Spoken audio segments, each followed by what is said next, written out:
So you want to play 3DS games in your living space from the comfort of your couch, but it can get a bit inconvenient having to work around needing to cope with configuration settings, dual screens, and touch controls. You want immersion.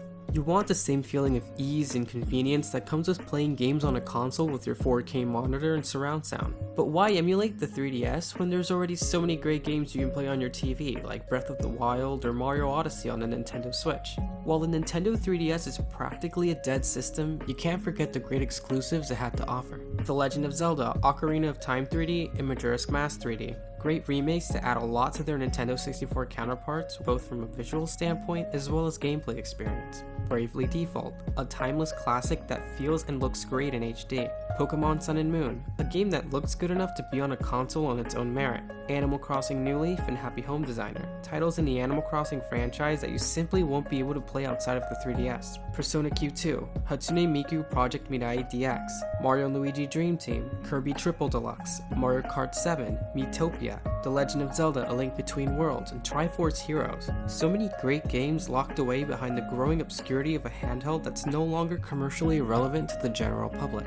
This isn't just a simple video on emulation. I'm pretty sure at least 80% of you watching have clicked on this video because you've either already had experiences successfully emulating the 3DS, or you're just curious about emulation in general. This won't be a quick and easy tutorial on how to emulate the 3DS, but rather how to have the best experience while playing through your 3DS collection on your PC, such as the best controllers to use in order to assure the best and most comfortable experience, a visually clean and convenient front end to launch your games, configurations necessary to avoid immersion-breaking gimmicks like switching between screens or having to use your mouse to click on anything in the middle of gameplay, and most importantly, multiplayer. This way, you're not going through a mess of files just to boot up a game each time, which can often result in decreasing your urge to play as soon as it's booted. It's as simple as booting your front end, using your controller to navigate through your game library, launch your game, and you're done. Hi everyone, I'm Usagi Shade, and this is a new series where I'll help you find the current best way to emulate every possible platform on your dedicated hardware so you can enjoy playing your favorite games all over again. Here's the current most ideal way to emulate the Nintendo 3DS.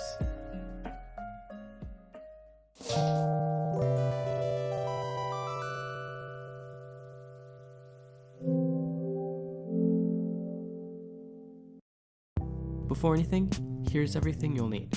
The newest version of Citra, which is an emulator for the 3DS. Either the Steam client or Launchbox in order to launch your games through a menu. I'll explain the pros and cons of each option once we get to that.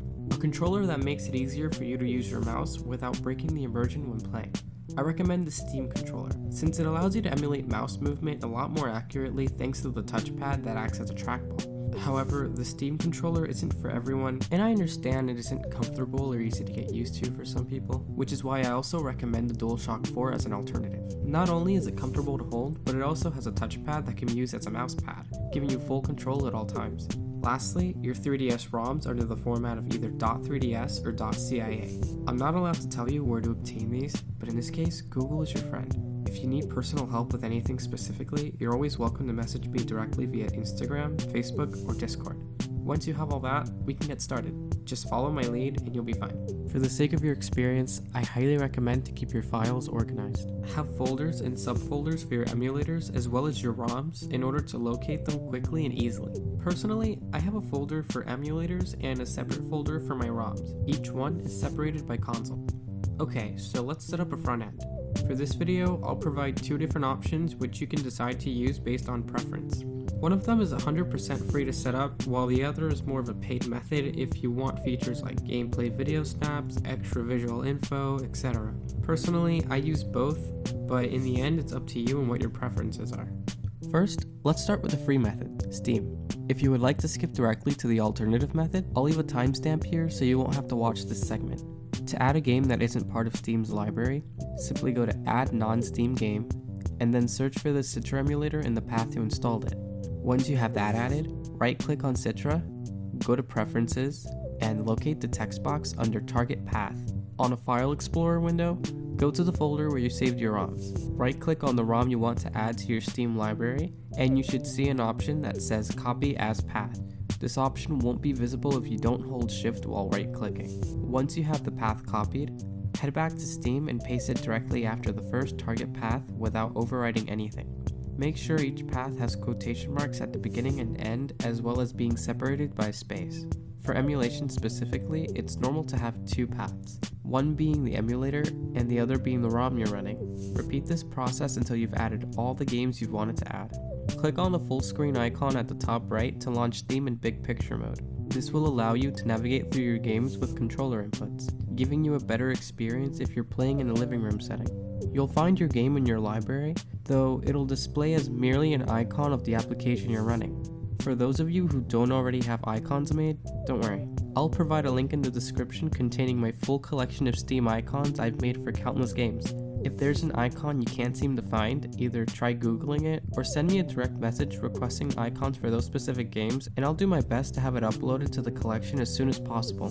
To give this game a custom grid icon, select the game, go to Manage Shortcut, and find Change Icon. Navigate to your Steam icon directory and locate the name of the game you've added. In this case, I'm looking for The Legend of Zelda Majora's Mask 3D. Once you've selected your icon, simply exit out of the settings and you're now ready to launch your game.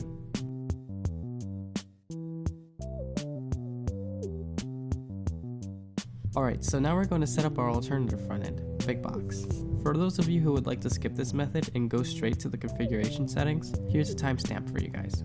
In order to launch Big Box, you'll first need to install Launchbox, which is the base version that's free to use. However, it doesn't come with a navigation menu with features like video snaps or visual artifacts, for example. For these features, you'll need to purchase one of three options, which will grant you access to Big Box. You only need to pay one time in order to keep Big Box forever, so you don't have to worry about having to pay again. Personally, I chose the $20 option, which gives you free updates for up to a year.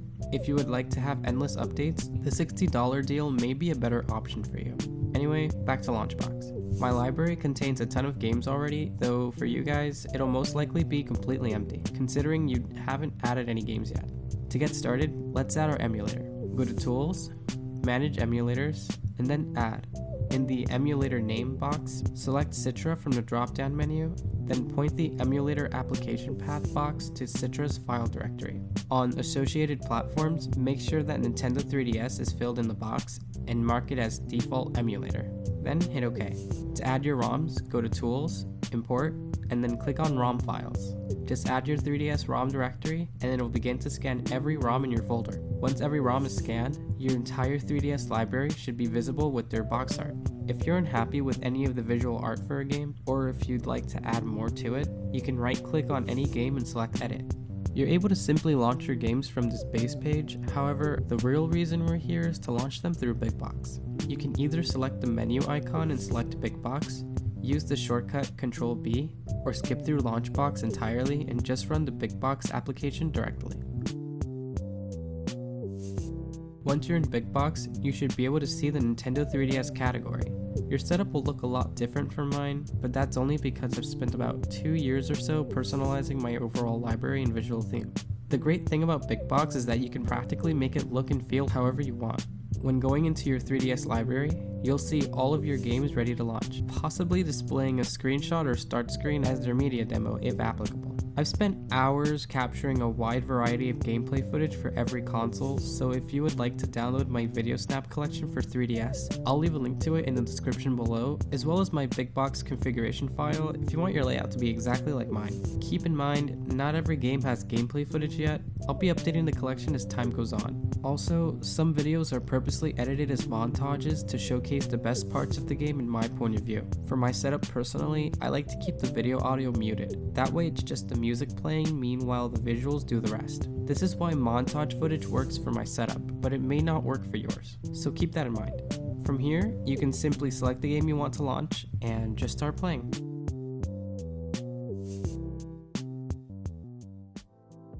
Now that we're actually in the game, we can start talking about the controls. Before we configure any controls within the emulator, we first need to make sure our controllers are configured well within the front end we're launching our games from. With Steam, for example, when pressing the home button on either your Steam controller or DualShock 4, a menu will appear, which lets you do a plethora of things, most notably controller mapping. What's cool about the controller mapping feature in Steam is that it's incredibly in-depth. You can configure all sorts of things, such as giving each button multiple purposes based on how it's pressed, adjust haptic feedback, create control sets that change based on what occurs in game, allow your controller to open a real-time keyboard in case you need to type anything, and so much more that I would probably have to dedicate an entire video on the Steam controller configuration alone.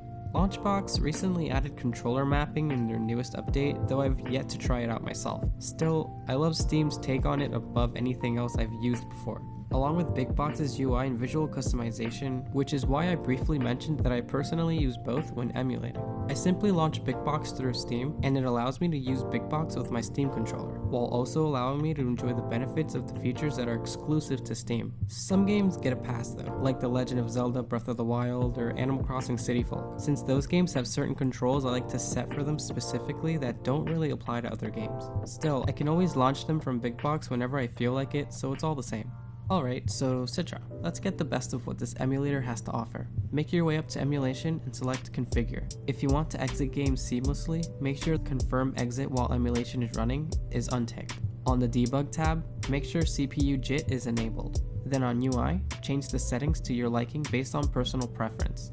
In system, go ahead and put your username and playcoin amount along with other info. This would let games automatically know your nickname so you won't have to type it down each time. For audio, I have emulation set to HLE and the output engine set to auto. Make sure audio stretching is enabled and feel free to add your mic or camera if you have one. Now, the graphics tab. This is where all of your visual configurations are done. You can adjust how good a game looks based on your settings in this tab. I keep my limit speed at 100% so the game will run at full speed without going above its normal velocity. Have every box and rendered enabled, as well as setting your window size to auto so it can automatically adjust to your monitor's resolution. I have my screen's layout set to single screen, but you don't have to worry much about this one. I'll show you why in a minute. The background color can be anything you want it to be. I have mine set to citrus orange just to fit Citra's aesthetic, but I overall prefer black just because it doesn't take too much focus away from the game.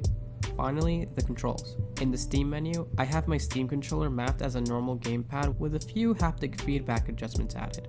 Since this is the 3DS though, we're going to need extra key mappings in order to make the experience a lot simpler and straightforward. Since the 3DS has a C-stick as well as ZL and ZR buttons, you're practically able to give a function to your right touchpad or joystick as well as all 4 trigger buttons on your controller. For the Steam controller, I have my right joypad set as a mouse joystick, which means it's a normal joystick, but it controls the camera in the form of a trackball or mousepad. You'll notice the Steam controller has 2 grips in the back, which also act as mappable buttons. Set the left grip as F10 and name it Layout Toggle. This is just to change the way the 2 screens are laid out together on your monitor. Lastly, set the right grip as F9 and name it Swap Screens. With this, you can easily switch between the top and bottom screens at any point, which works ideally when playing in single screen mode. If you're using a DualShock 4, the touchpad can function as 2 separate buttons, almost like a left and right click on a mousepad. You can map these two as you would the grips of a Steam controller. There's a lot of creativity when it comes to these configurations, so just have fun with it and see what works best for you. I'll touch more on the Steam input and its expansive capabilities for Citra after we finish setting up the basics first. Once you're in Citra's controller input settings, map each button as you normally would on any gamepad, and the important hotkeys should already be mapped accordingly. If you would like to make any changes or add more hotkeys, feel free to mess around with your controller configuration to whatever is most comfortable for you. So now comes the small elephant in the room, and that's, well, the borders. If you're like me, you prefer 100% borderless full screen. While it isn't accurate emulation, it is a much nicer experience being able to stretch your game to fit the display of your monitor. For those of you who aren't interested in this step, you can skip ahead to this timestamp. This part isn't as direct as one might think, but it's certainly possible. In the future, Citra might fix this entirely and just add a stretched full screen option, but as of right now, there is no sign of that yet. A large caveat when customizing your layout like this is the fact that you aren't able to swap screens or change the layout like you normally could on the default settings. That being said, you can arrange it however you'd like, so don't feel limited to just my methods. I'll demonstrate 2 options for you, both with their own setbacks and advantages, those being single full screen and dual full screen. You can use one for the games that don't rely on the bottom screen, like Mario Kart 7 or 7th Dragon 3. and then you can use the other for those that do, like Bravely Default, The Legend of Zelda Ocarina of Time 3D, and Super Smash Bros. For 3DS. You won't have to decide on just one, but rather be able to decide between both depending on which game you're playing. So here's how you do it. Go into your Citra folder, go to User, then Config. Here, you'll find your config file, which will allow you to change your layout however you'd like. I've already made a couple of different layouts, which I keep separated by folder just in case. First, make sure you back up your Qt file in a separate location. This is just in case you mess something up and don't want to harm your original file. Right-click on Qt config and make sure you open it with Notepad. Once you're in, scroll down to where it says Layout. Depending on your resolution, your numbers may vary from mine. My screen resolution is 1360 by 768, but I'll do my best to help you follow along while also considering your personal resolution. Set Custom Layout to True. Custom Layout top left and top should both be 0. Right and bottom will be your screen's resolution. So for me, right would be 1360 while bottom will be 768. For the bottom screen, we want it to display in the bottom right corner, so this is where it gets a bit technical. First, make sure right and bottom match your screen's resolution. Left and top will indicate the dimensions of the bottom screen based on how many pixels you separated from the bottom and right side. The 3DS's bottom screen has a dimension of 320 by 240, so for left and top, you'll want to subtract those dimensions from your right and bottom resolution. In my case, 1360 minus 320 gives me my left, and 768 minus 240 gives me my top. You can make the screen bigger or smaller by adding or subtracting by the bottom screen's simplified dimensions, being 4 by 3. So whether you add or subtract 40 by 30, 32 by 24, or 160 by 20, your bottom screen will change in size without losing its proper dimensions. If you've done it correctly, you should see your layout the way I have mine. For those who want a single top screen, simply change all of the bottom screen's values to 0. For me personally, I like to have 3 copies of my Citra folder and let each one have a different layout. My dual screen layout is named Citra Dual, while my single screen layout is simply named Citra Single. If you want to decide which layout to load when launching your game, you'll want to add your alternative Citra layout as an option. For Big Box, all I did was add Citra from an alternative folder like Citra Single as a new emulator, associated it with just the 3DS, and named it Citra Single Screen, so I know which one I'm launching. I inevitably did this for each version of Citra that I plan to potentially launch. When you're about to boot up a game, select Launch With, and you should see all of your Citra alternatives in a convenient menu. From there, just launch and play normally. For those who use Steam, you can simply do the same exact thing you did to add your 3DS games, except choose the alternative executable. For example, if you want to change the layout for a game you've already added, simply right-click on the game, go to Properties, and change the first target path to the version of Citra you would like to launch with. If you ask me, I'd prefer a method where you can toggle between the two on the spot, so with a press of a button, it could go from this to this. No extra steps required. Citra, if you happen to be watching, please consider this feature. It would definitely enhance the experience more than you think.